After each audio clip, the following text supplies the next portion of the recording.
the Right to Recovery Bill event this morning. My name's Anne-Marie Ward. I'm a person in long-term recovery, and we're really grateful that you're here today. We welcome you wholeheartedly, and we want, if you've got any questions, please put them in the chat and we'll try and get them answered for you before the event finishes today. We've got 3 speakers this morning. First up is Stephen Wisher. Stephen is one of the main authors of the bill, and he's going to tell you more about that just as we get speaking. Stephen's also a person in long-term recovery. We have David Best, who is an academic who hasn't quite joined us yet, but Stephen, he'll be with us about 11 AM. And then we're going to go to Simon Crabb, who is a human rights lawyer, international human rights lawyer. Always, when I think about that, I always think man of mystery, but no, it's just Simon. So welcome everybody. Without further ado, I am just going to hand straight over to Stephen. And yeah, Stephen, Godspeed, over to you, my friend. Thanks, Anne-Marie. Am I getting my sound okay in here? I'm in a bit of an echo chamber, I think. So if anything, just stop me if it stops. I'm going to start sharing my presentation.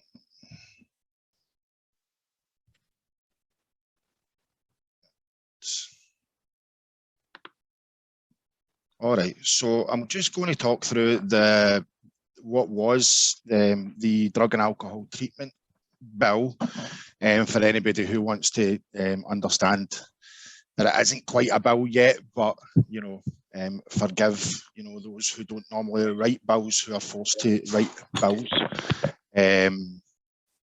So yeah, and initially, we had called it the drug and alcohol treatment bill, and the good thing about the consultation is that we can encourage people to change their language, because we are aware that the word recovery can often connotate a split division, and we're not here to do that. We're just a couple of normal people who had normal concerns about our friends dying, and that's why I'm here.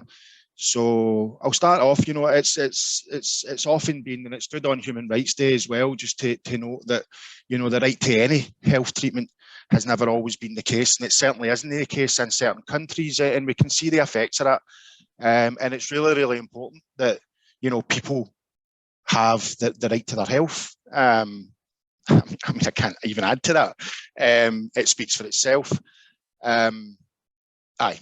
So just a quick, timeline of how the bill came about for anybody who might not understand or have heard. So last year, I got notified of about 7 different cases of people who were entering into rehabilitation because they weren't able to get funding for rehabilitation. And these anybody who knows the landscape knows that some rehabilitation centres claim your housing benefit.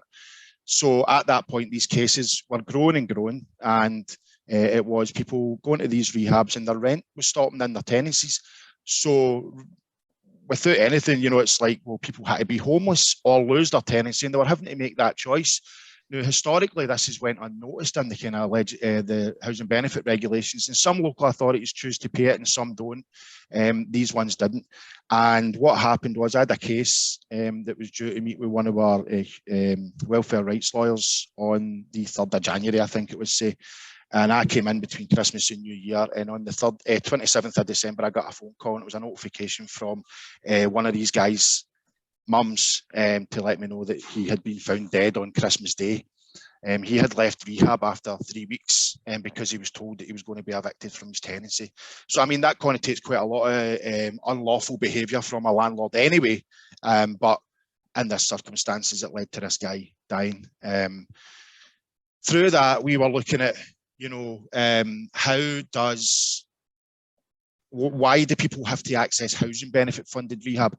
Why is the landscape a different place? It's so different across the country. Why are they all funded differently? So we engaged with myself and Anne-Marie, engaged with senior counsel, so a QC, and asked for what's called opinion. And his opinion, and our question to him, among others, was, does somebody who's accessing drug or alcohol treatment have the right to say to that person, I want rehab? Because that's what it surrounded at the time. And That came back as a resounding no. There is a general duty placed under the NHS Scotland Act 1978 for the state to provide healthcare. That is it. Your right to choose that healthcare. In this circumstance, at least, because there is other life-threatening conditions, quite rightly, by the way, that I must add, that you do have the right to choose the pros and cons of different treatments. Primarily cancer is probably a good indication, and quite rightly so, and I need to point that out. I'm not saying one's more deserving than the other. Where we were advised by him that a regulatory framework would be wise and desirable. And from that, myself and Anne-Marie conjured up two different work streams. One was test cases, so I was taking cases and we were highlighting things like breaches of human rights, and I'm not going to talk about too much because Simon will talk about that later, and the Equality Act and various other things that might bring test cases to force, you know, a legislative response to cases. And the other was looking at lobbying and campaigning to have this wise and desirable regulatory framework. And quite soon after that, myself and Anne-Marie went with representatives of these two different groups. And I wouldn't say we were ignored. That would be probably fabricating or massaging the truth. But it certainly didn't really get what we thought. And, you know, I thought I'd develop on something great, you know, having worked in the homeless and housing sector for a long time now. You know, I'm aware of the legislation that we've got to protect our most vulnerable people in that situation. And I thought this was great, you know, so I'll never beg for forgiveness for that. And I'll never ever beg for forgiveness for fighting for people's rights. I'll never beg for forgiveness for doing something that like this that might turn out to be wrong, because right now I'm fighting for people's rights and my pals are dying. That's the truth. So April 2021, we, just to explain a bit about this wasn't, so there was a, I don't know who's on the call, but, you know, I think it was 2006, Mike Daly from Govan Law Centre had drafted, I think it was the Addiction and Rehabilitation Bill, but anyway, the name doesn't matter. I actually found that template and went into Mike's old bill, and I found the notes from that when it, you know, the discussion that the elected members had on that, and used them to kind of get through it and change some of the terminology that they were arguing about. And that was things like, I think at that point it was arguing for a 7-day turnover on answers. We changed that to a reasonable period, and allowing, you know, because there needs to be a reasonability aspect to bring it in line with other medical treatment options. So there's very, if you imagine, you know, if the difference between going to an accident and emergency and going and seeing your doctor, the routes to getting potentially the same help, one will be quicker than the other. So we need to keep that in mind, that this isn't about taking over other healthcare, or, you know, because we don't watch, you know, we're never going to win hearts and minds by, you know, making the provision quicker for a certain group and not the other. But what you need to keep in mind is that people are dying from this affliction. And that's the main thing that we need to keep in mind here. This isn't, you know, seeking homeopathy or, you know, a plastic surgery for, you know, a cosmetic thing. This is, people are dying if they don't get help, and that's what it is. And I would also, you know, I do believe that stigma is a big factor for people not accessing help. But I believe that the biggest reason that people don't access help is because the help isn't there often. You know, and people are sick of going to places and saying, I want help, and saying, oh, come back in 8 weeks, come back in 10 days, come back. You know, we need to, oh, you're not getting rehab doesn't work. This is all true, by the way. These are all cases that I've got if anybody ever wants to see them. So again, I will not apologise for fighting for people's rights and make sure that people do not die, primarily. And if that means, which I believe it does, that it needs to be underpinned in legislation so that I can take that decision maker to court, or for that matter, I can start the process and refer it over to people like Simon and other, you know, lawyers who have got a vested interest in these cases, then I will, and I'll make no apologies for it. So just to be clear, so why did we legislate? So I've kind of spoke about that briefly. So just to highlight one of these cases, so this guy, he was on methadone and he used illicitly on top of that, and he was suffering from what is an impairment under the Equality Act, linked to historic trauma that he'd suffered. He wanted to get clean, and I've put that because that's his words. He wanted to get clean, and I don't want the sector to divide my story here, just because I've used a word that somebody else chose to get, or because this was his preferred treatment option. And we need to keep that in mind. This is his preferred treatment option, not ours.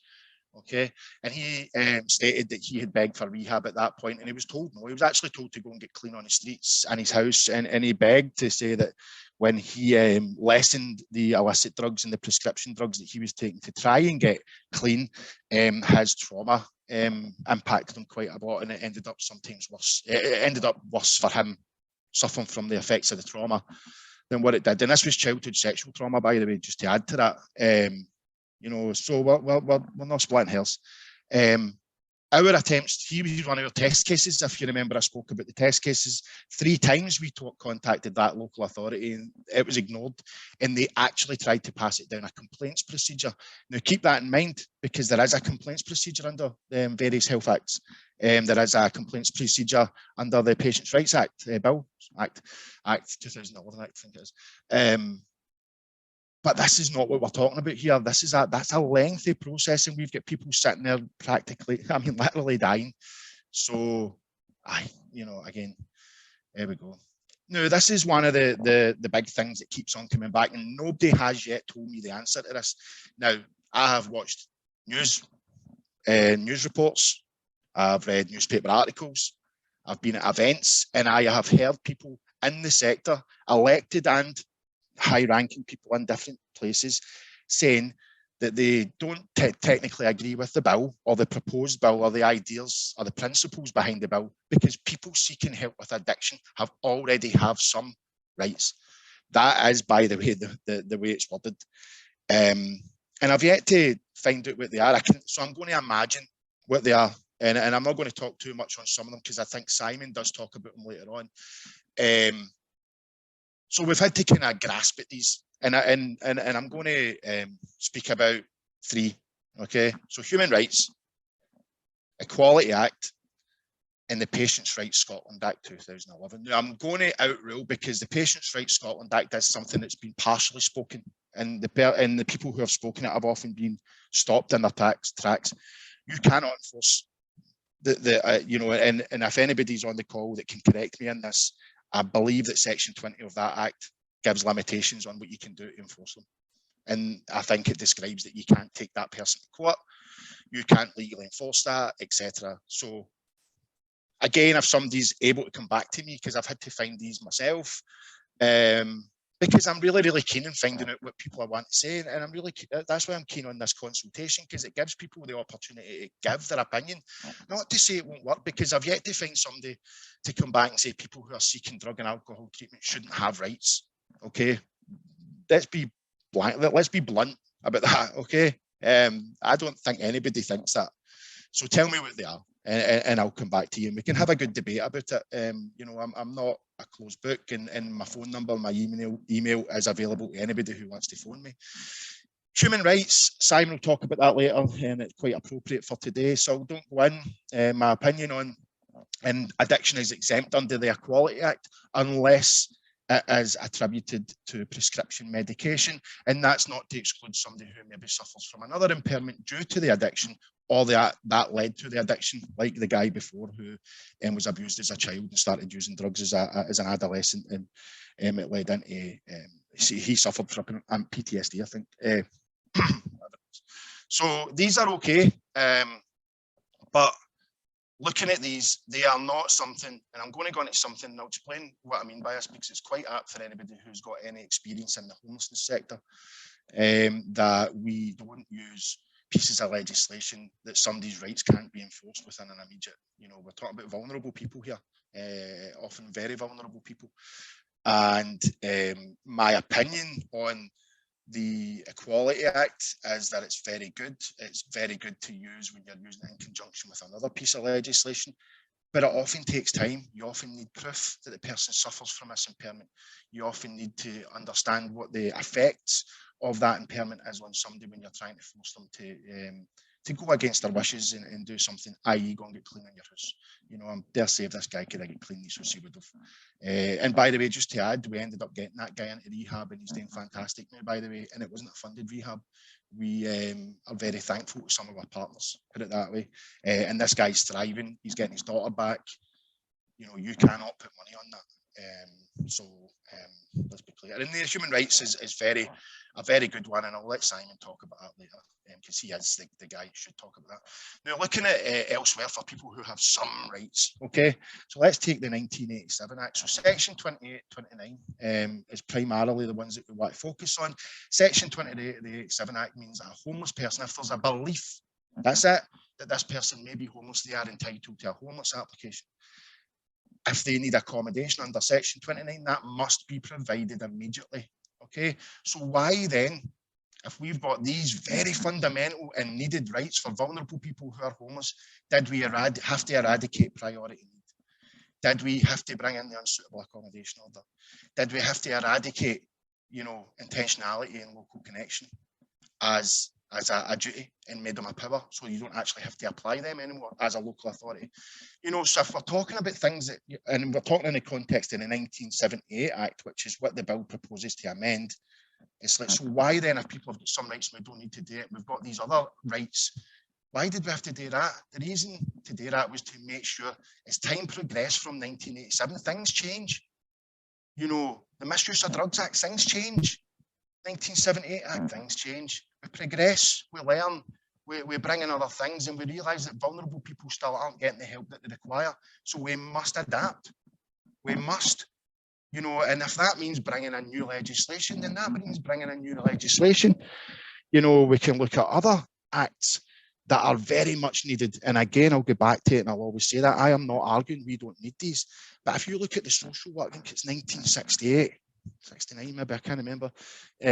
We have amended and adapted that so far from there that you wouldn't even probably recognise it, but it underpins everything that we do. Same as the Children's Act and the same as the Human Rights Act. Any convention, these things are brought in at an early stage. And I know, again, I don't want to talk about it too much, but I know we're proposing to amend the Human Rights Act quite soon, within the next few years. So it's like, if these things are so good and we don't need anything else, then why are we doing it elsewhere? Why are drug addicts and people who are suffering from alcohol addiction lesser than anybody else? They deserve to get the same adequate hope and access to rights that anybody else got. Because right now, people are dying without hope. Am I saying that, my 4 friends last year would have died, would have lived if the bill and the rights enshrined in that bill? I think 2 of them would be out the 4. Do I think it's going to save everybody and stop the drug deaths? No. Or the alcohol deaths? No.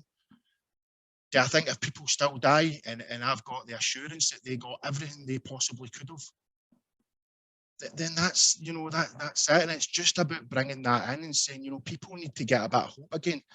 I'm looking at things like, I'm an advocate for decriminalisation. I'm an advocate for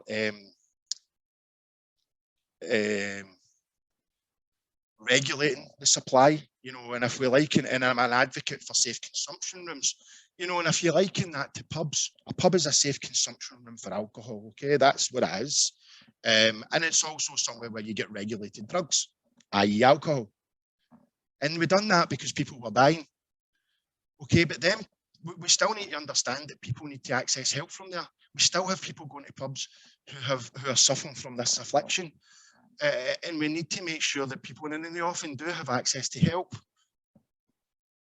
And that's all this does. It just assures that if you've got somebody, if I've got a homeless person comes to me in my day job and they say to me, Stephen, I'm homeless and I've got no accommodation, I know what I can promise them that the law says that they're entitled to.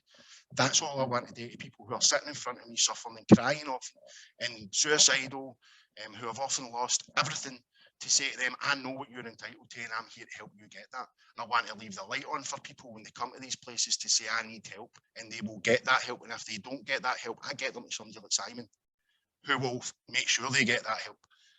That's it, because right now what we've got is a whole batch of guidance. We've got the Orange Book, we've got the MAT standards coming in, we've got all these things that are absolutely great. It's like the Code of Guidance on Homeless, fantastic. If you did not underpin the Code of Guidance on Homelessness with the 87 Act, it just wouldn't have worked. Okay, it just wouldn't. It just gets ignored, and that's a fact. And there's evidence and proof all over if you want it. I can go and get you.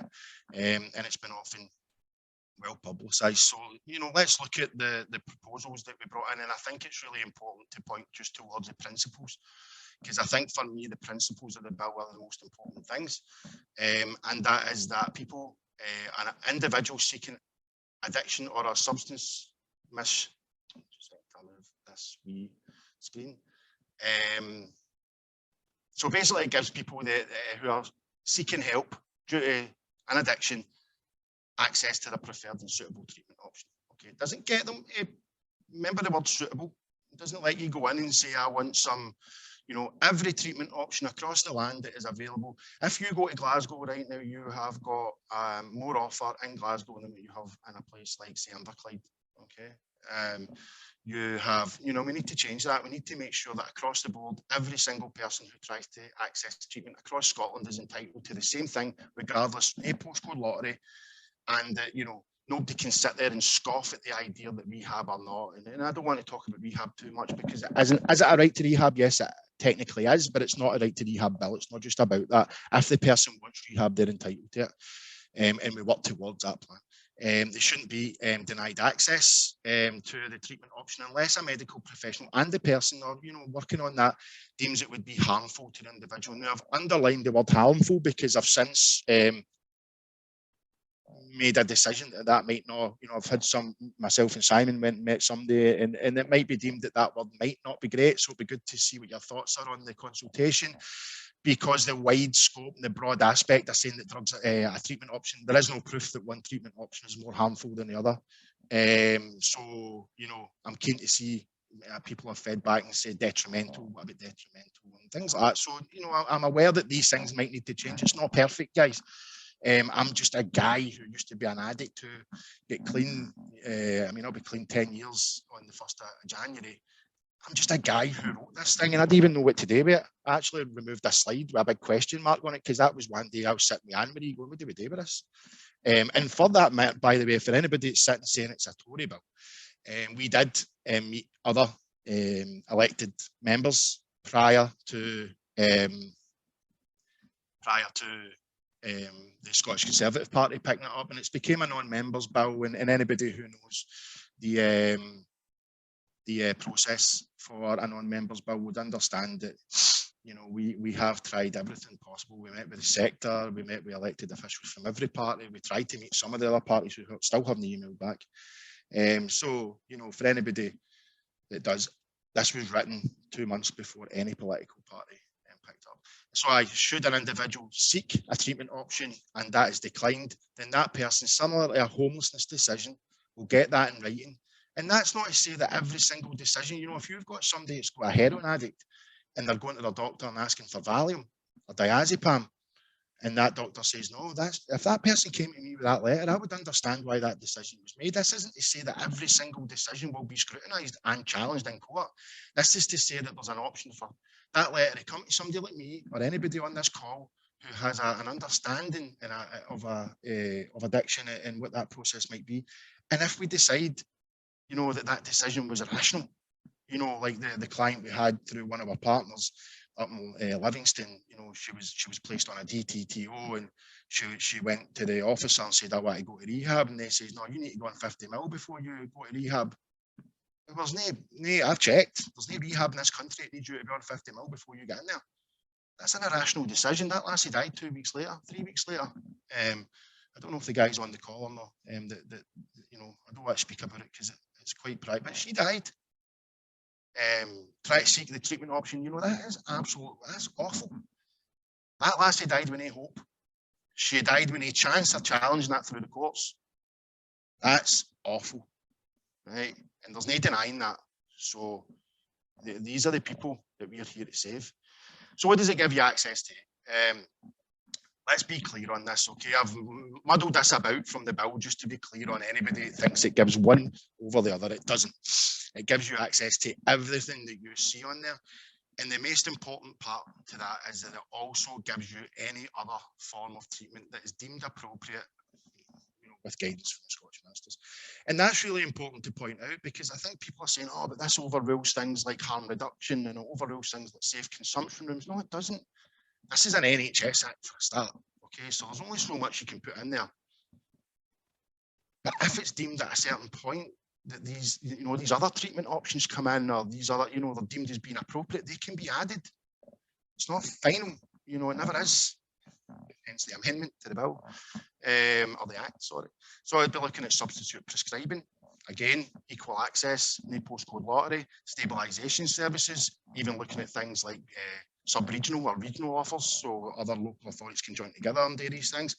Community-based rehabilitation, long-term and short-term residential rehabilitation, and residential and community-based detoxification. You know, and if anybody wants to send me anything right now, I'll add it right now, because I'm not saying that's it.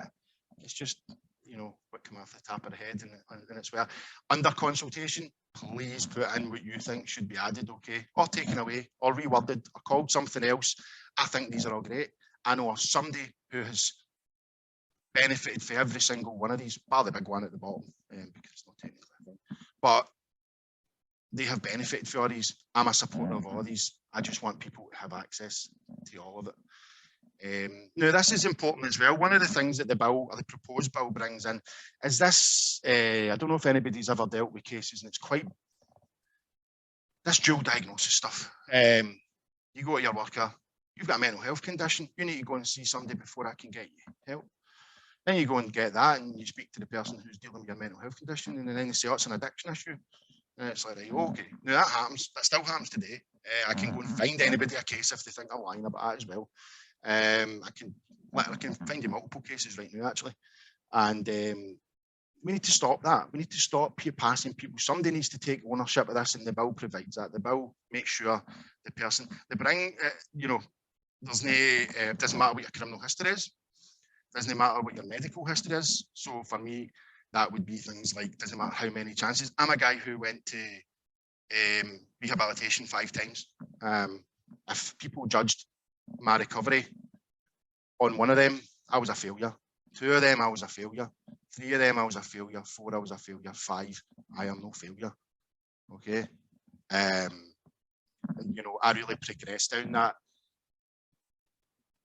So it's really important to make sure that we don't judge treatment options, and we need to make sure that we start getting to a stage where a second chance is a mindset. It's not a number. Because if second chance wasn't a mindset in my life, and people in my life didn't give me it as a mindset and they gave me it as a number, I'd have failed. I'd probably be dead. Yeah, I was somebody who suffered from near fatal overdoses on multiple occasions. So I've got the right to be here, and I've got the right to say I deserve this, and my people have the right to deserve this as well. The outcome mental health assessment said that. Doesn't matter if you're on substitute prescribing, so we often get cases where somebody might be on methadone and they go and say, actually, I want to go on Subutex, or, you know, I want to go on Esprinol, or whatever, you know, these ones that I've not got any experience of. And they're often, you know, passed about because they're already on a treatment option of somebody else's choice, and, you know, so it's often a barrier. And they're undertaking, I can't read the final bit on that screen, but you get the picture. And why is it important? So it's people are accessing. So it's really important for me that people have got an underpinning right in law, so that people are accessing can do so with hope and confidence and get what they're entitled to. That people seeking treatment have enforceable rights through the judicial process, and probably an immediate judicial process, usually within 24 to 40 hours, depending on the case. People can choose their preferred treatment option and work with somebody on defining a plan. And it's be clear that this is about defining a plan. So in my mind, it's about going to somebody and saying, you know, you're going to methadone for 3 months, and then we'll work on getting you on reduction, and then we'll work on getting you rehab at that point. And that's a 7-month plan, and that 7-month plan can't be deviated from without good reason. So things like that. This isn't about just talking, I want rehab and I want rehab today. Unless you're an A&E patient. Now for me, an A&E patient in that circumstances would be somebody like a near fatal overdose. Well, it's a priority to make sure they get diverted to a treatment option of choice on the day, whatever that may be. Okay, I'm not saying it needs to be one or the other. That access to treatment is not denied unless there is strong medical evidence to do so. Okay, and we'll be very clear on that, because there is people who are, and you know, that needs to be clear, but that needs to be given in writing, and we can look at that and see what that is. The biggest bit about this is accountability. This sector remains unaccountable. Okay, people are making decisions, rightly or wrongly, that are killing people. and we need to be very clear that there is no accountability right now. The money gets given to health boards and IGBs, and that money is disseminated, and they monitor each other's performance and blah blah blah. And it's like, no, let's end that. I've actually asked for a regulator as well, so like the Scottish Housing Regulator, but for this sort of national body, not the care inspector at Healthcare Improvement Scotland, who monitor performances of services, i.e. rehabs, etc., but our housing regulator type body who would have the power, same as the regulator or the SHR, to enforce whatever it is that's determined through this Act. And if anybody wants to look at the history of the Scottish Housing Regulator, you'll see why I think it's important, because I believe they're needed, and I think they're needed here as well. So what was missing in the original one, because it's a non-governmental bills, a members bill, and so the non-governmental bills department came back and said there was too wide a scope in my original bill. Anybody that wants my original, by the way, just contact Anne-Marie and I'll send it over. And we've been working on it. So we would be looking at things like, I think for me, coming for the background I've got, housing and accommodation. We've got too many people getting into recovery, too many people getting into treatment, too many people going to rehab, too many people going to prison. And when they're getting out, they're not getting a choice over accommodation. And we've had occasions quite recently where somebody begged not to get put into a hostel because she had just made progress and she was put into one. There's no challenge to that. And she's dead. Okay. Anybody wants proof of that, contact me. I'm not in the business of lying about these things. Children and families. So because that brought in the Housing Act, one of the Housing Acts, and this brought in the one of the Social Work Children's Act, maybe. That's why they were removed. So we can put that back in. We can suggest that this must include the family.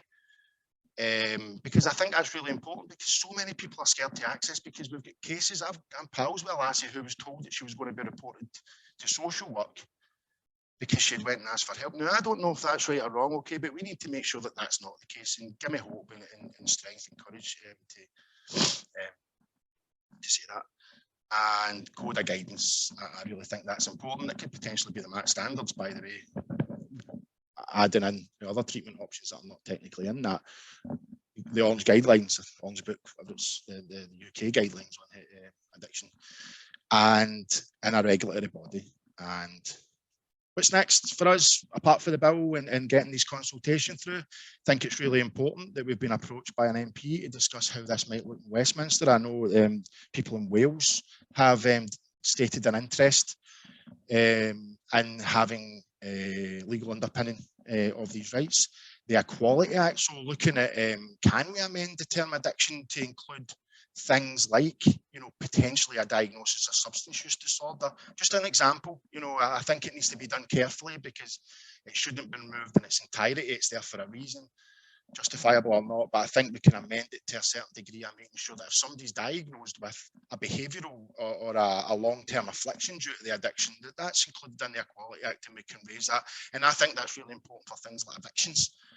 We got a hell of a lot of people who are, so vulnerable and ready to die that we're still kicking them out their houses. That's the reality in Scotland, the UK, but Scotland. And then the DWP, going way back to the reason how this all started for me in the first place, was to insert these types of rehabilitation. Often they are registered as housing support services, but to include them in the dual housing benefit regulations, allowing people then to keep their tenancies and not have to choose between being homeless and... it speaks for itself. We need to stop this, and we need to stop looking at it from, there's so much long now, so you've got addictions and housing and mental health all running down the same different paths. And it's like these things, we are not going to end one of these without, addressing the others. We will not end entrenched in repeat homelessness until we address the addiction issues, because for me, about 80% of people that I come into contact with suffer from both. I don't know if we can take questions, but I put it in there. But again, I just want to encourage people, this is your opportunity to have your say. That's my say, okay? That's my story. I'm not here to tell people what to think.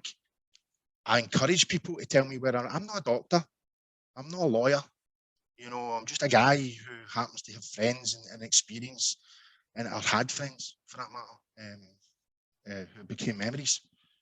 So please just take part with an open mind, and remember the principles for me are the most important. I don't think I've got any. I don't know if I can take questions, but I don't know if there's a chat function or if we're just live altogether, but that's my thing. But if you do have any questions about it, please do contact Anne-Marie over at Favour UK, and I'd be happy to meet anybody who wants to discuss before they take part in consultation.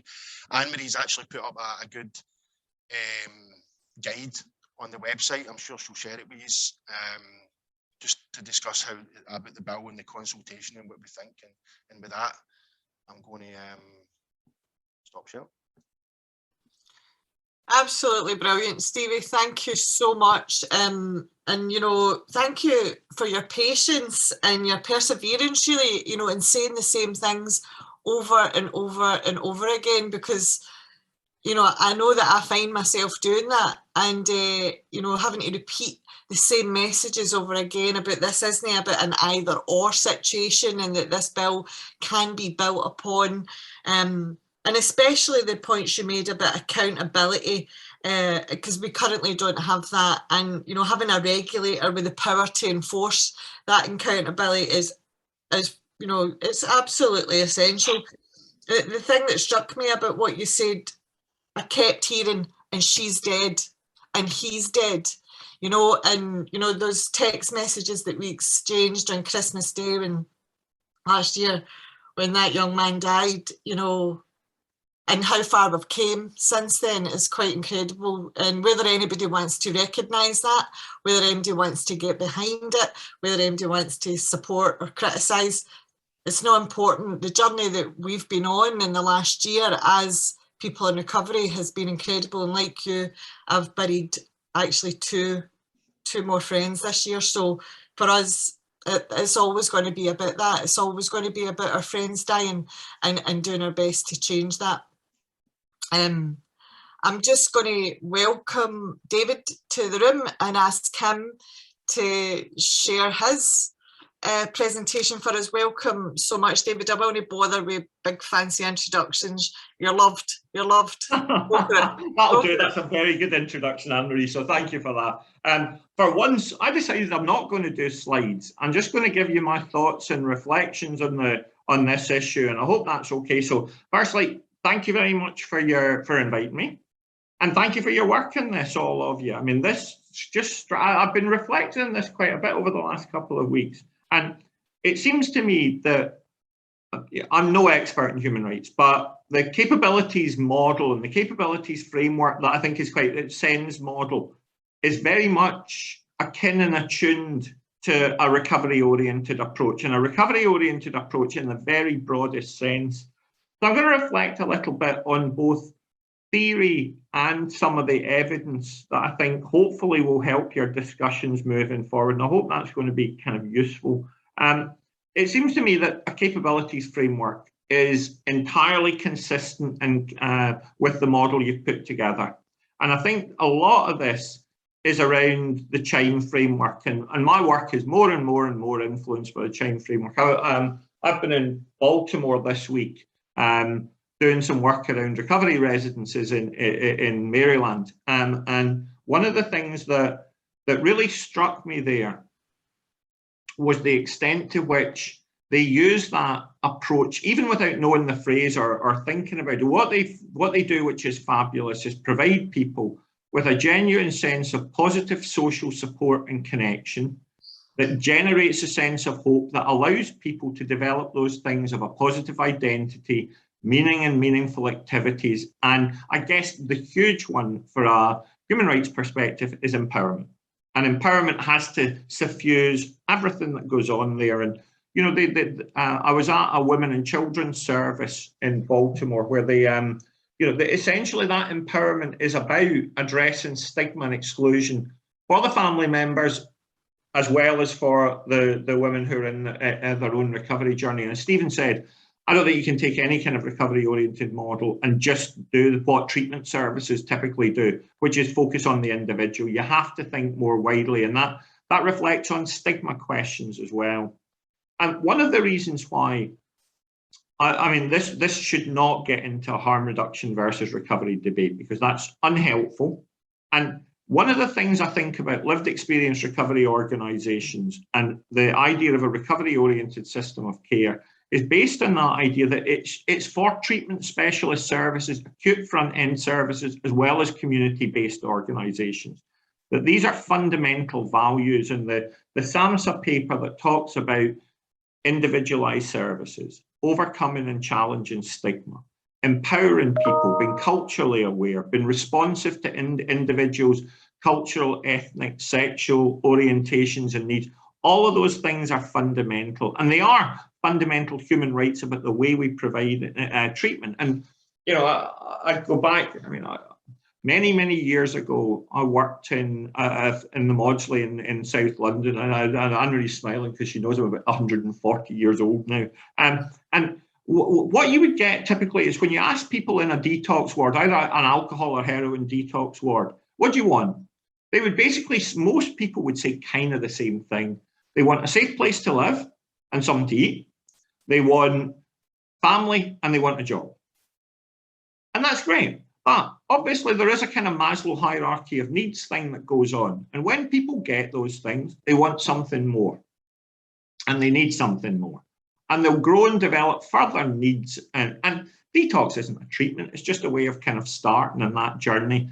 But it's really, really important that we allow people to have those options. And I don't know if you're familiar with Pat Deegan's work in the mental health recovery space, because she would argue that she would want the dignity to make her own choices and make her own mistakes, to fall on her arse if she's going to fall on her arse, and then pick herself up and get on with it, not to be told by a clinician what's right for her and what's best for her, which is really, as often you will be aware, basically what's convenient and easy for the treatment service to provide, and cheap.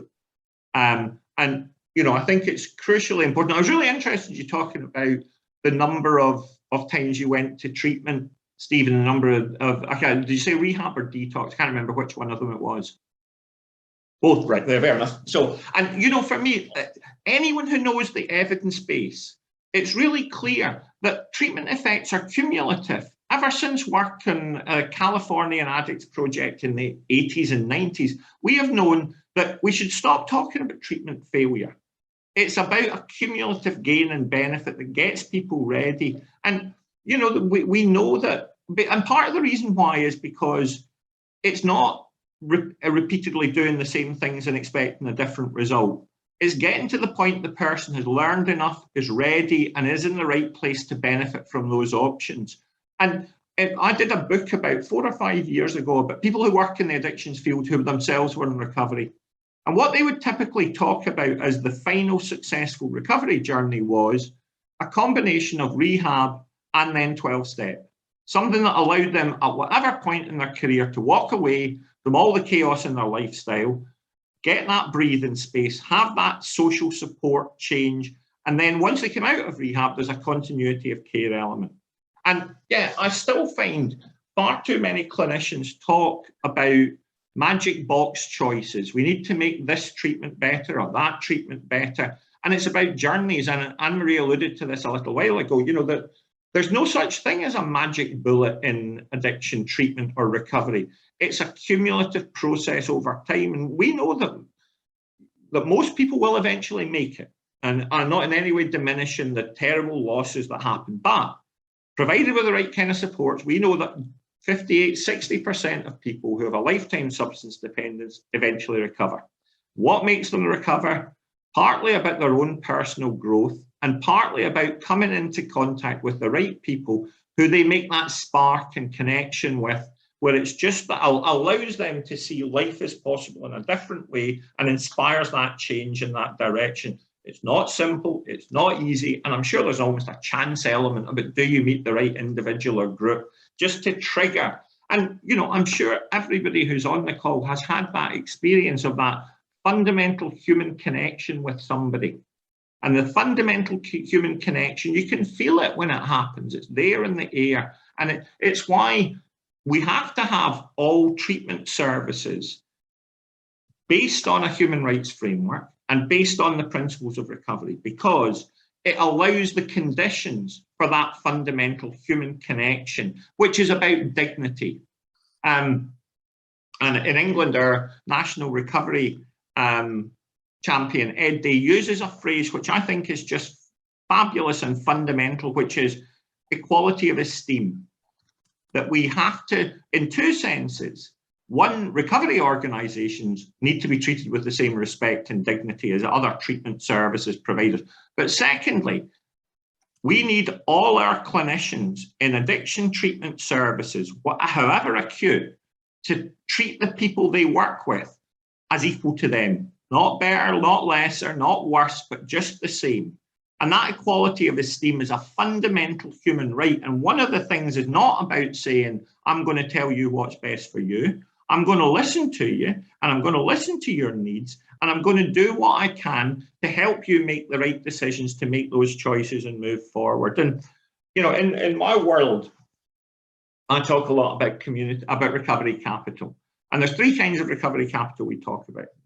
Personal capital, and there's a big issue there about self-efficacy and self-esteem. Social capital, which is access to social support, and community capital. And from your point of view, I would have thought there's three aspects of community recovery capital that are hugely relevant.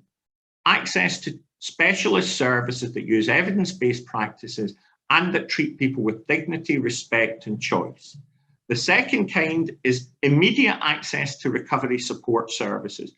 We're just finishing a European study of recovery pathways in Scotland, England, Belgium, and the Netherlands. What is the one of the two big conclusions from the study is the people who do best in their recovery pathways are people who access both specialist treatment services and peer-based recovery support services. And getting that message across to clinicians that this is not a competition, that it's not an either-or choice, that people who go to both will do better. And it's why all clinicians should have to be required as part of their CPD to attend so many recovery community groups. If they have this allergic reaction to 12-step, go to your local SMART groups, go to your local recovery community organisation. But we have to get that message out there, that recovery is not going to be initiated by detox, by methadone, by buprenorphine, by any drug. It may be a part of the journey, and I'm not disputing that for a second, but actively engaging with recovery communities, hugely important. One of the things that I think is also really important to have in this discussion is about stigma. And stigma in the recovery capital world counts as two things. It's negative personal capital. In other words, where somebody self-stigmatizes and internalizes those labels and values. And a huge challenge in recovery is supporting people to overcome that self-stigmatizing. People can see a big label above my head and nobody's going to trust me or let me in and that kind of thing. But that comes from negative community recovery capital. It's partly about language, but crucially, it's about access to houses, to college courses, to jobs, and to all those community-based organisations, clubs and associations. And a big part of a meaningful human rights framework is challenging some of those both institutional and interpersonal barriers, about creating the visibility of successful champions that helps to break down those barriers. Now, it's easy to say that, but much, much, much harder to do. And it's where community recovery organisations have a massive role, and where there's a fundamental problem with detoxes and residential rehabs and outpatient treatment services, that they tend to be insular and they don't tend to engage enough with communities or contribute enough to communities to challenge those stigmas. Now, there might be very good reasons for that, but one of the massive issues for an effective integrated system model, and I'm seeing your human rights framework as effectively part of a recovery-oriented approach to governance and governing treatment and recovery services. And it seems to me that hugely important is that we understand that there are clear benefits for effective community engagement as a way of challenging some of that stigma. I don't know what the weather's like for you, but I seem to be getting the sun in my eyes, which is a bit remarkable at the moment. So I'm going to go and shut my curtain. I'll be 2 seconds. Right, sorry, I'm back. Yeah, and when we did our, the other thing, I guess, that is a political question is people have been told you can't have rehab.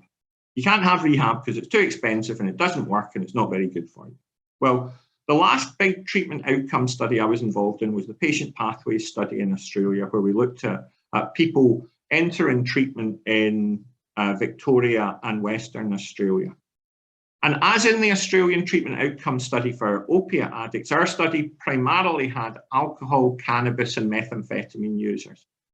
People who had residential rehab as part of their treatment pathway or recovery journey had significantly better outcomes. And the same is true in the 13-year Australian treatment outcome study. So, and there seems to be this mythology among academics as well as among clinicians that rehab doesn't work. Well, I mean, I don't know whether they're reading different papers from me or how they're drawing different conclusions, but it seems to me that, and if you look at the literature around therapeutic communities, it's contentious. It's not unequivocally in favour, but there is a lot of studies that basically say people who attend therapeutic communities have better outcomes, prison-based or community-based. So there seems to be this kind of mythology that has grown up about treatment and treatment effectiveness in favour of cheap options. And let's be really clear about it. What does methadone, and I'm going to be specific about methadone, because most of the substitute prescribing studies are about methadone. What are the key benefits of methadone? They are twofold. One, it keeps people alive longer, and two, it reduces offending. And sorry, there is a third, which is reduction of the dissemination of bloodborne viruses. But if we look at the evidence around things like employment or engaging in meaningful activity or family engagement, the evidence is much, much, much weaker. And in addition to which, all of these people who talk sneeringly about recovery evidence, who want to talk about the strong evidence for substitute prescribing, aren't sticking to their own rules, because they're criticising an evidence base on the grounds that there's not randomised controlled trials. Well, pretty much every cost effectiveness study on the effectiveness of methadone treatment is based on cohort studies, not randomizations. So they are weaker evidence. Anyway, that's not the point of today's discussion. But I just wanted to say that it's been really interesting, this kind of hegemony of a particular type of knowledge that says this works and this doesn't. Because, you know, I've been a researcher in this field for 30 years. And it seems to me that the way the evidence base gets presented is extremely biased, and extremely biased in favour of a particular type of clinic-based therapeutic interventions. And the evidence base around psychosocial interventions, and the one thing to say about psychosocial interventions is there is much less important about whether you get CBT or relapse prevention, motivational interviewing, or whatever combination of them, than that you have a strong therapeutic alliance. The relationship matters much more than the philosophy of the intervention. And the purpose of why do I say that? Because it's about equality, about humanity, about connection, and about meaning. The other thing for me, which is important to say, and I think should be important for you, and I wanted to talk about a little bit about the issue of regulation that Stephen raised there, is that it seems to me that one of the challenges of a regulatory framework is it doesn't become an exclusionary process. You know, it doesn't all become about fire alarms and manualized interventions. And that there's a model called responsive regulation that's important to talk about. And responsive regulation is about how you create a regulatory framework that's about capacity building and empowering. And really the purpose of it is a learning process. And crucially, if you have a regulatory framework, that regulatory framework should be controlled by people in recovery, or people who are currently using services. That there should be a training and empowerment process, not the usual token representation on a group, but that the models, because if this process is to become a genuinely empowering process, you need a regulatory mechanism through which people at different stages of recovery journeys are able to control that process. And essentially what we are trying to do here is to create a framework where there's a dignity and respect around each stage of the process. That empowerment is about transparency, openness, and learning, and cumulative learning to allow and empower people over time. One of the things that, for me anyway, you could define recovery, at least in part, as freedom from external control, linked to self-determination and dignity. Now, it's not enough of a definition, but it's the sort of thing you should include. And therefore, that should suffuse every pillar of your bill, because every pillar of intervention should have that as part of the checklist of your regulatory framework. Is it empowering? Is it recovery capital building? And does it create positive contagions? In other words, does it create the spread through communities of challenging stigma, challenging exclusion, and building inclusionary mechanisms? Oh, my phone is going, which I'll just switch off.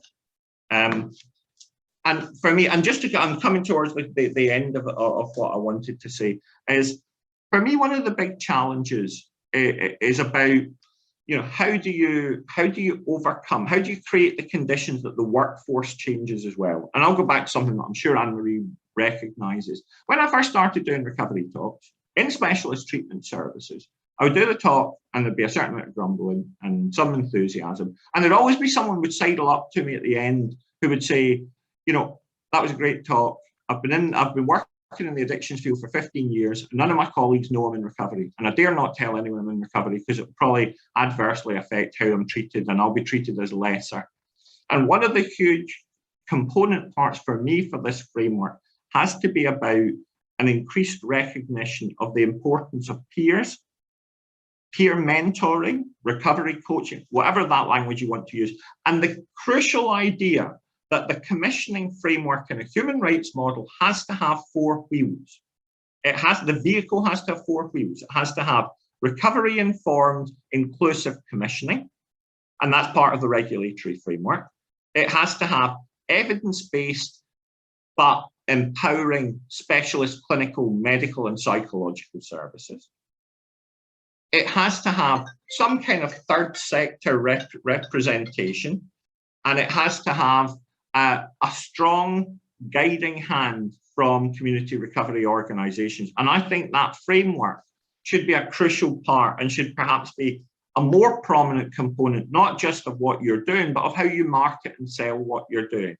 Because as long as there's this attitude of gratitude towards doctors, that they give us crumbs from the table and they allow the inclusion of bits of recovery stuff, the system is never going to have the equality of esteem and the equality of access and the equality of evidence that's required for a genuine capabilities model and a framework that supports meaningful change and meaningful recovery over time. And and Stephen's point was absolutely crucial. It can't stop at the walls of addiction. It has to be directed towards education, mental health, housing, engagement with justice services, families and family supports. This is the starting point, but the overall model must be much more kind of engaging and inclusive. Right, I think that's me for just now. Anything else you wanted me to talk about, Anne-Marie? No, that was perfect, David. Thank you. I'll take on board what you said there about how we sell this, the framework and how we sell it. And I suppose my heart sank a wee bit when you said it, because we're such a small organisation with so little resources, and we've got, as you know, tremendous volunteers that help us all the time, and there's a lot of goodwill and there's tremendous support from the recovery community itself. But to operate and to sell in the way that you're suggesting and to have that strategic influence, we really need the statutory organisations to support what we're doing. And we're seeing more of, more interest, more curiosity in what we're doing, but it's been a slog, I'll tell you something that's been really interesting in England. I'm really sorry for cutting across you with the College of Lived Experience recovery stuff. What we found is that if you take the commissioners, and I know they're not exactly the same as the ADP, hopefully I've got that right. But basically what we found is there is a small but not an invisible number of commissioners who themselves are in recovery in England. And there's a larger number, probably about 20 or 25, who really have done some incredibly imaginative stuff around championing, who really got the whole idea and bought into it and are doing that stuff. And I wonder if they are they are a group to try and work with or through. There is a real sense about turkeys voting for Christmas, about having these discussions with clinicians, and all of us have been down that road of hearing the right noises until it comes to questions of how the pie gets split, and then the treatment service want it all like they've always had it all. And I don't want to sound too cynical, but as you know, we've had lots of recovery-oriented policies and statements and documents and models that all look great, but at the end of the day, it's business as usual. And literally, I mean business as usual. The methadone and rep turns up and everybody gets a free lunch and a nice pen and all that kind of business. I know. So, yeah, lovely. Thank you, David. I hope you can hang around and listen to Simon. Yeah. Simon has been helping us behind the scenes. When Stevie spoke initially about us seeking senior counsel from the highest QC in the land, we also sought junior counsel from someone, Simon, who has got a much bigger land territory.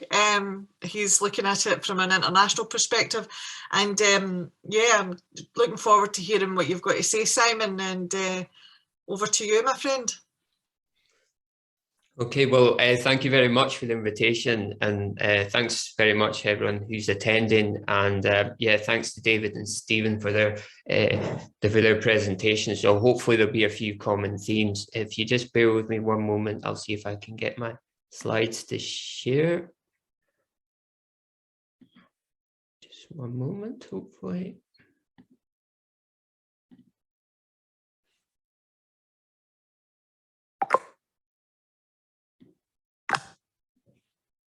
Let's see if this will work now.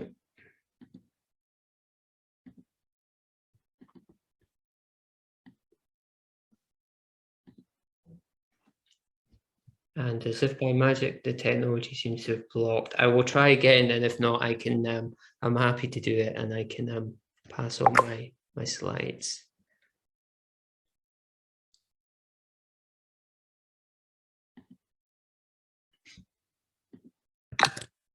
Just try one more time.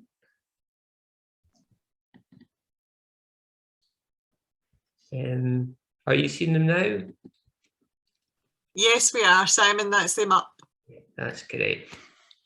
Okay, so as Anne-Marie said, I'm going to look at this issue from an international point of view, really from the issue of rights and obligations, because I think that's an important part of human rights. I think a lot in this discussion we've heard about people's rights, but it's important to remember that with rights become obligations. And when we look in this in the context of what we're talking about today, obviously we're looking for rights for individuals, but the obligations to ensure those rights fall on the state in terms of international law, and that can be here both the Scottish Government and the UK government. What I hope to do over the next 20 minutes or so is set out some of the issues around human rights, what they mean, where they come from, and how they can apply in this case. And I think it's important to do that because I've certainly felt that a lot of this debate has become very political. I've certainly got no interest in that. I'm a human rights lawyer. I'm interested in how you can protect people's rights. And I think it's important that we're all, when we talk about human rights and when we talk about the law, we understand what that means and what it doesn't mean. And hopefully some of the things I talk about today might also assist people when they're looking at the consultation to perhaps have some further human rights elements. The last thing I'd say as part of my introduction is I think that I can't think of something that's a better conversation to be having today in Scotland. I think what this bill is trying to address is a key human rights issue here. So I'm very privileged to be invited. I think as well it's important to say that, you know, human rights are not the preserve of lawyers. Most human rights don't get resolved or don't get built on in courts. Lawyers are usually right at the end of the spectrum. Human rights and advances in human rights are always done by individuals. They're done by either people who've suffered them themselves, their families, or organisations, or people who get together to say that there's a situation that's not right and we've got to do something about it. And I think that's what's happened here through the work of the coalition. I think that's a very powerful example of that, of people trying to use human rights to make a situation better. And of course, it's an extremely serious and extremely dire situation that we've got in Scotland just now. So if we move on now, I'm not going to go into the bill because Stephen's already done that as the author, and he knows it much better than me with time. But I just thought I'd just highlight something that's in the consultation, which we talk about. An important essence of the bill is talking about enshrining a right, and Stephen's talked about that.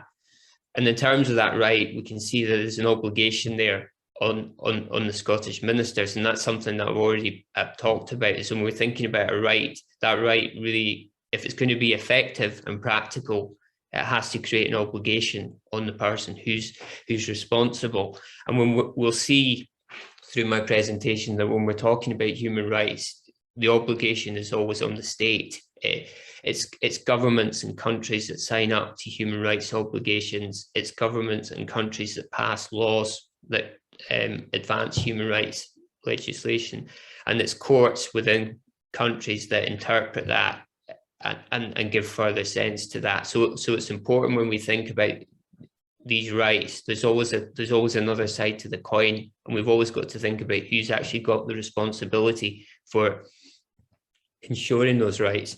Now, as I said already, and everyone here will know the figures, this is a human rights issue. Clearly it is. It's a human rights crisis, and I think it has to be seen in that context. Figures can't give any insight into the level of pain. We've heard some of that already from Stephen and Anne-Marie. All these people, their futures, their dreams, what they meant to their family, their community.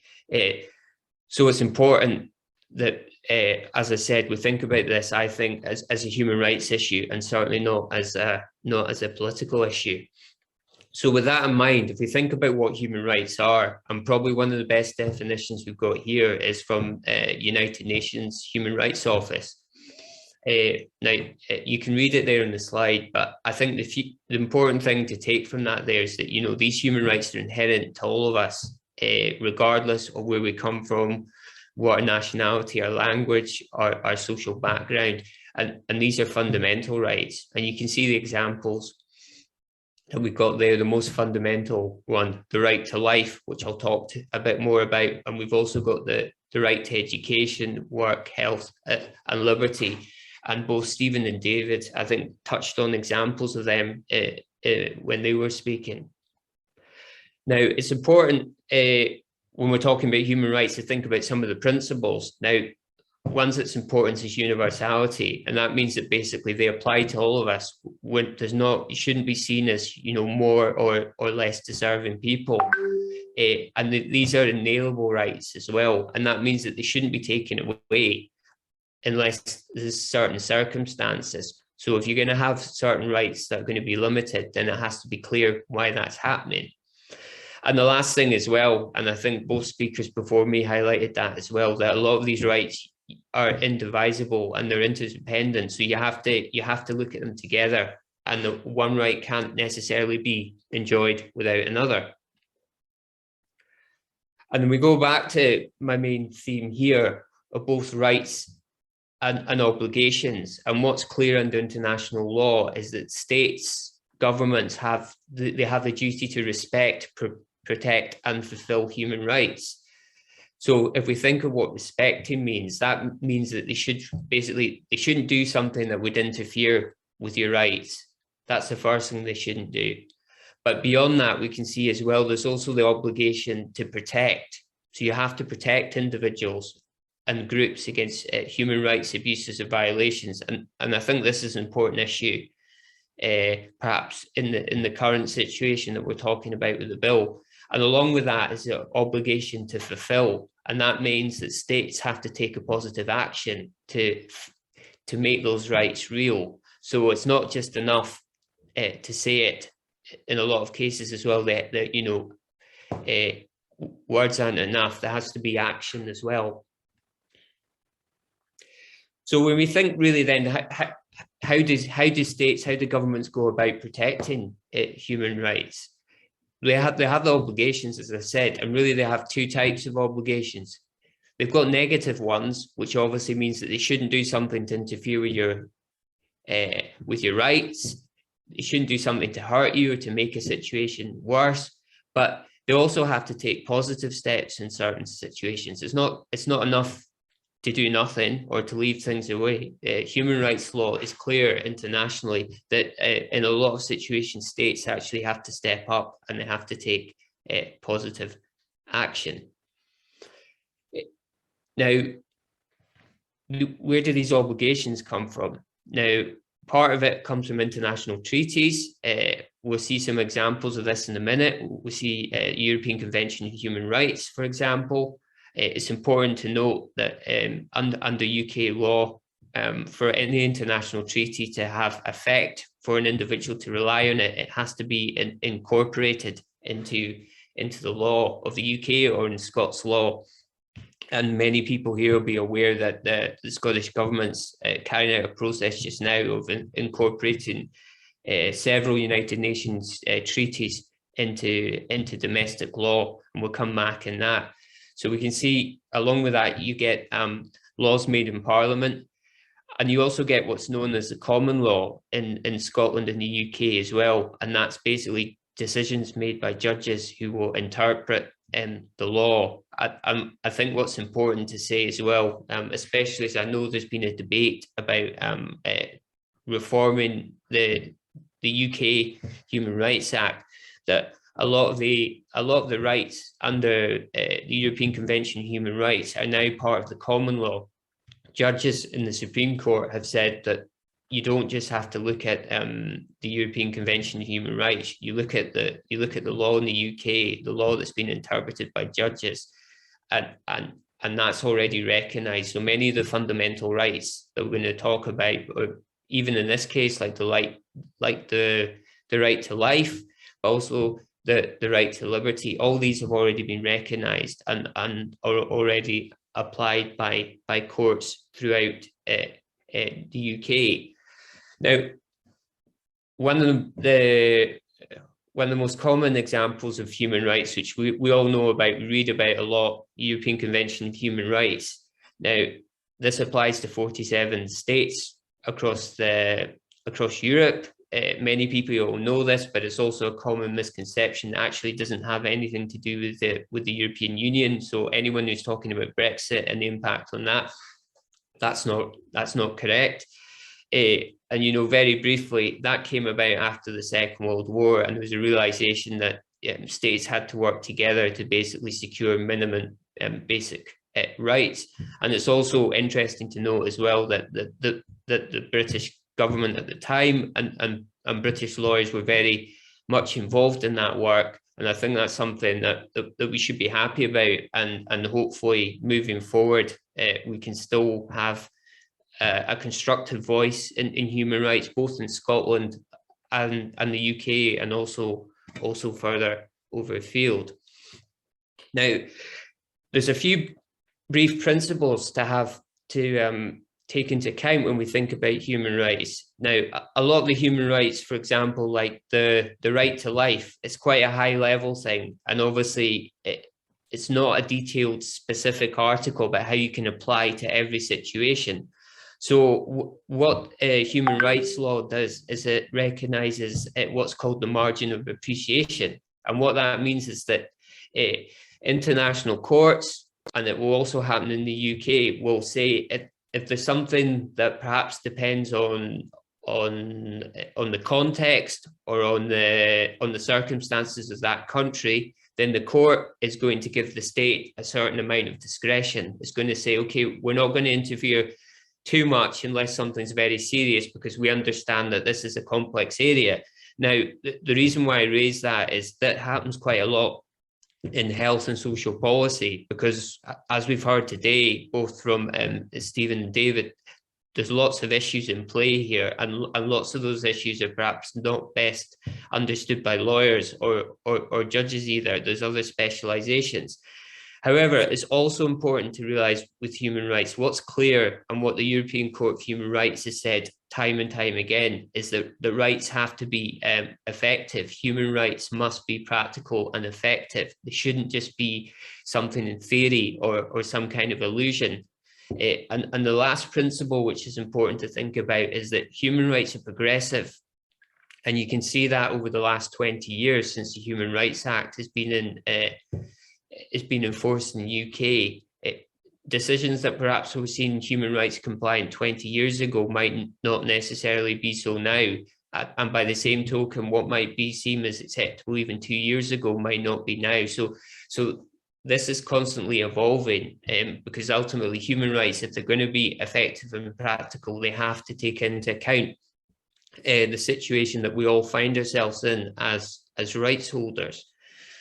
Now, the Human Rights Act was basically brought in 1998, and that was a way of the UK making the rights under the European Convention on Human Rights effective. And what that says under Section 6 of the Act basically is that it's unlawful for a public authority, which could be a local authority, it could be any public body, to act in a manner which is incompatible with the European Convention on Human Rights and with particular rights. And one that I thought might be useful for us to have a bit more of a look about, especially thinking in terms of the bill and some of the issues that Stephen and Anne-Marie have been working on to try and resolve, is Article 2, which is the right to life. And what Article 2 says briefly is that it provides that everyone's life shall be protected by law. And if you remember what I said before about states having both negative and positive obligations, in terms of Article 2, the state, the government, local authorities, etc., will have positive obligations in certain circumstances. That means that they'll have to do things. And those obligations will potentially, they'll be engaged, which means they'll come into play in near-death situations involving people, for example, who suffer from serious illness.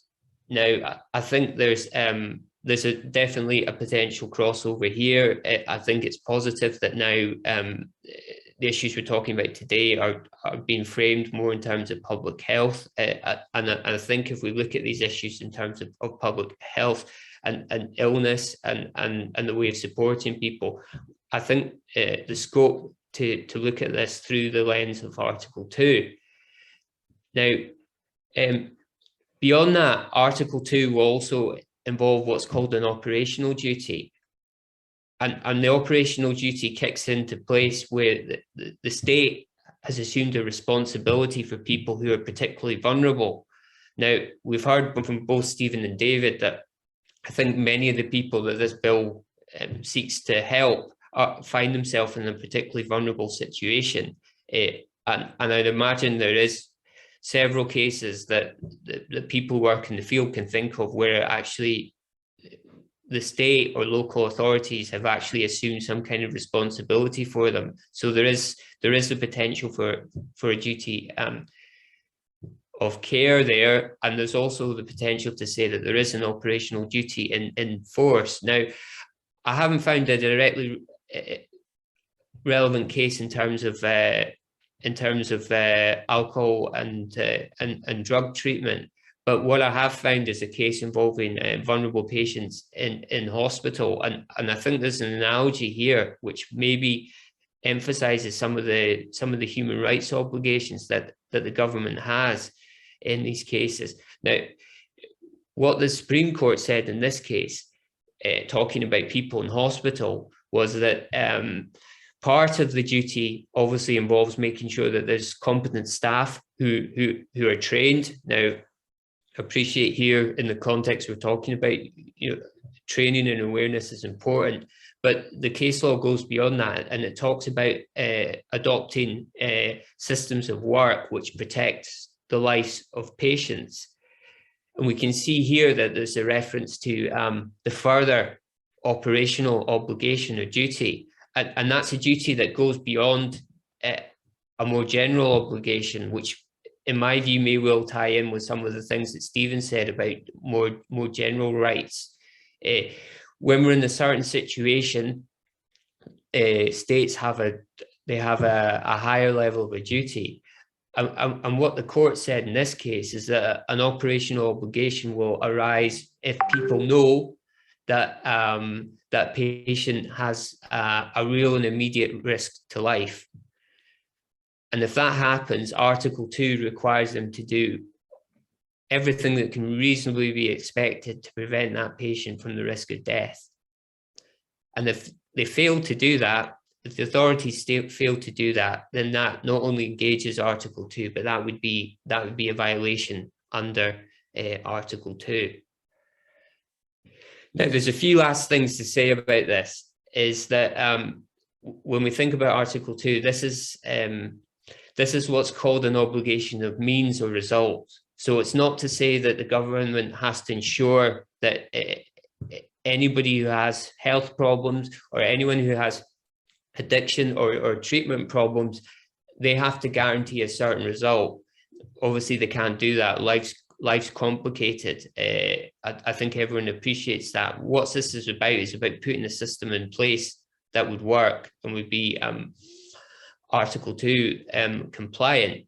And really the questions to ask, I put on the slide there, is really, first of all, you have to see, has there been a reasonable assessment of risk in this case? Have the government identified a problem? Is society aware of a problem? And secondly, if that risk has been identified, are the measures in place, are they appropriate? Are they reasonable? So that's the kind of things that that perhaps we could be thinking about in terms of the right to life when we're thinking about the bill. Now, it would appear to me that that there's been quite a lot of analysis about the assessment of risk. Obviously, Stephen and Anne-Marie have done a lot of that. I think there's a lot of government papers. I think fortunately now there's a wider public understanding of the issue. I'm sure there's more work to do around that. I suggest where the issue is right now is where that risk has been identified. Are the measures available appropriate? And it seems to me that without the bill, or perhaps even with the bill, that there is a potential for litigation in Scotland or elsewhere on this point, for all the reasons that Stephen highlighted about the difficulty in trying to apply other rights and other pieces of legislation to it. And of course, the bill may well be one way of helping the Scottish Government and the UK Government to meet their obligations under Article 2. Now, of course, there might be other ways, of course, but this is the bill that's in front of us, and it's been specifically designed to deal with this situation. And what we can take, hopefully, from that short summary of under Article 2 is we see that the government has a duty to ensure a safe system to protect lives, and that in certain situations there's an operational obligation to present people from the risk of death. And it would appear to me, excuse me, that many people who this bill would apply to do find themselves to have a real and immediate risk to their life. And how would this bill work? The bill would work for the reasons that Stephen said. It would create a statutory right to treatment. Now, that wouldn't solve all the Article 2 issues, but it seems to me that would be a very specific measure that the government could show as an adequate response when we're dealing with a high number of people who it can reasonably said, you know, have a risk to their life. And very briefly, there's a few other things that I thought might be useful just to think about just now. I think to the Scottish Government's credit, they're talking about passing a new human rights bill in the course of this Parliament. They've done so recently with the UN Bill on the Rights of the Child, which is is being worked on right now, and I understand as well that I think that bill was universally backed, and I think that's a credit to the Scottish Parliament and to all the parties that they can recognise that human rights are universal and they are important. So that supports, I think, is very good, and it's a credit to Scotland that that's happening. And what's interesting about this new bill is that they talk about incorporating, as far as possible, other international human rights treaties. And one of them is International Covenant on Economic, Social and Cultural Rights. And if you look at that, if you look at the covenant in Article 12, you can find there that there's a right that relates to health. And what that says is state parties to the present covenant recognise the right of everyone to the enjoyment of the highest attainable standard of physical and mental health. And then it goes on and says steps should be taken by state parties to achieve the full realisation of the rights. And it includes, for example, we can see there at subsection C, prevention, treatment and control of diseases, for example, and we can see at D, the creation of conditions which would assure to all medical service and attention in the event of sickness. So we can see there is a commitment to the Scottish Government to advance those rights of health, and that seems to be something that's already there in the bill written by Stephen.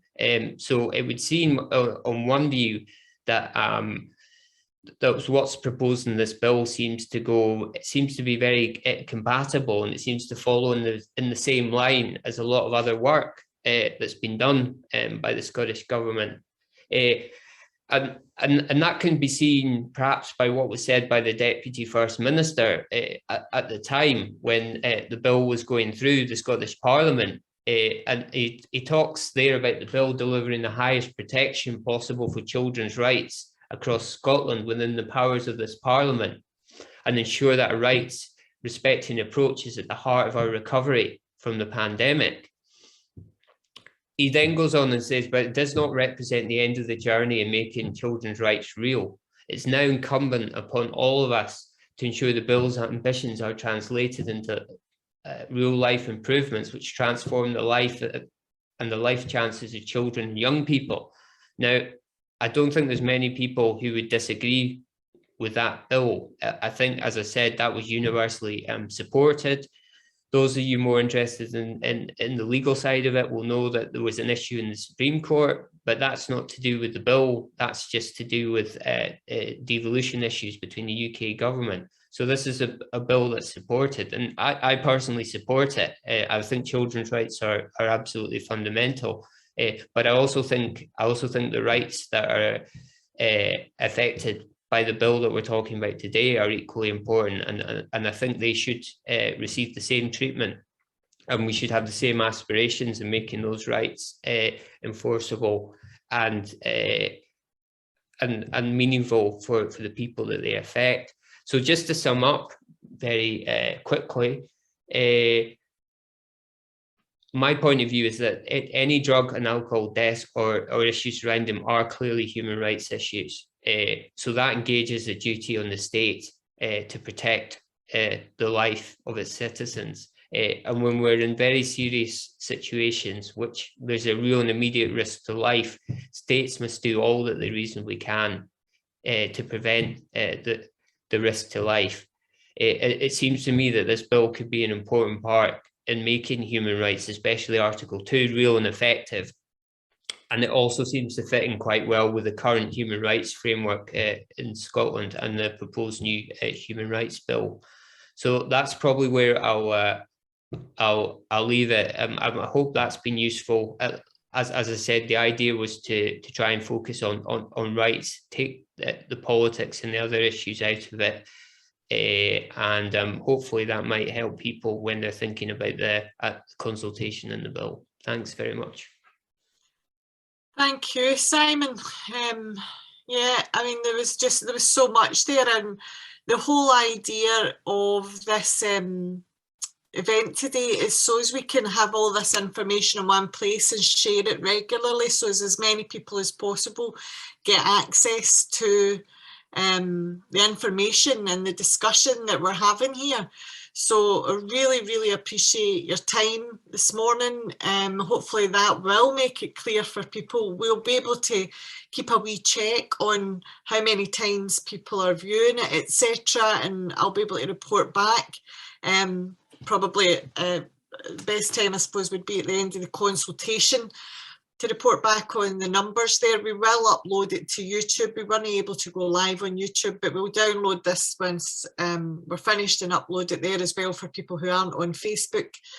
All that's left for me to say is, please, if you haven't already took part in the consultation, we know that there's been a phenomenal response so far, but we need as many people as possible to put their views forward. And of course, the bill that we've wrote here is just the start. We're looking for your input to make it better, to make it, you know, something that we can all get behind, we can all own, and we can all use to make not just our field and the professionalisation of our field better, but obviously to stop our friends from dying. And the most striking thing that I heard you say there, Simon, was that, you know, this bill would allow us to do that. It would allow us that accountability, especially when people are regularly overdosing and not being offered anything other than, you know, on a good day, a hug. So thank you very much, Stephen. Thank you, David. Thank you, Simon. Thank you, everybody, for listening and for tuning in. And please comment and ask questions if you can on the Facebook page. If you want to hear more, if over the next few weeks, if Simon and Stephen don't get to the questions, I will forward them on. So yeah, please, if you've got any questions at all, please put them on the Facebook chat or on the YouTube chat when it goes live. Thank you, everybody.